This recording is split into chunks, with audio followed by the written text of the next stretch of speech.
Comme je vous l'ai dit la semaine dernière, on se retrouve pour le ragoût de truffe. La truffe, ça peut être un produit excluant par son prix. On peut l'utiliser aussi une fois dans l'année pour se faire plaisir.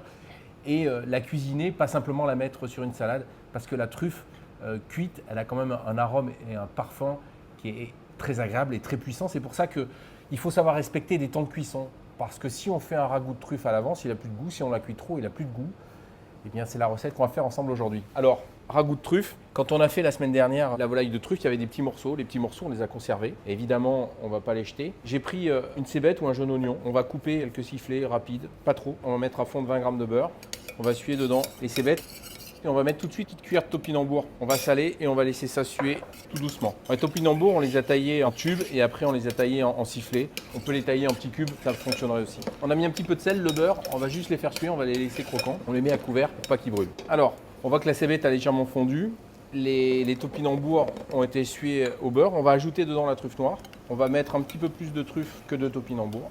Et on va légèrement la faire suer. Là, je suis au minimum et je m'amuse avec la cuillère un petit peu à mêler tout ça. Et quand on va sentir que le parfum de la truffe commence un petit peu à se développer, on va déglacer avec un petit peu de madère. On va mettre une cuillère à café de madère.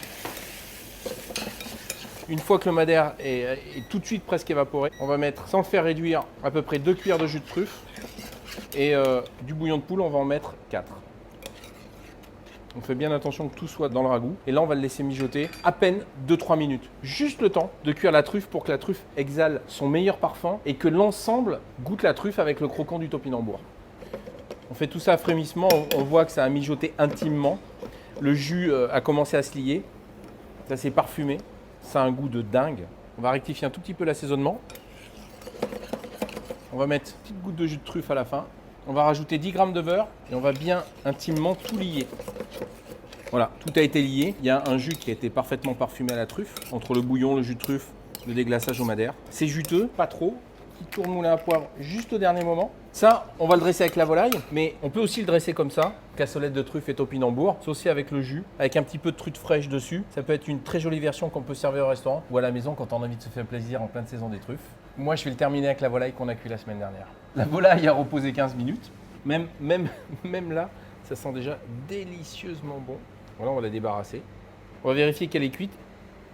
La cuisson est parfaite. Elle est cuite, mais encore juteuse. On le voit là parfaitement. On va assaisonner la volaille de fleur de sel, de poivre du moulin. Et on va venir la saucer devant le convive avec cette cassolette de truffe. Donc voilà cette volaille de Bresse de la ferme de la Guillotte qui a été cuite dans du riz. Les mijotés modernes que je fais au grand restaurant, servis avec la cassolette de truffe dont je viens de vous confier la recette. C'est cette cuisine que j'aime faire ici, cette cuisine qui a du goût, qui reste en mémoire et qui met en scène les ingrédients des territoires de France et quelque chose qui m'est cher, les mijotés modernes. Je pense que vous allez vous régaler, c'est vraiment un plat de fête.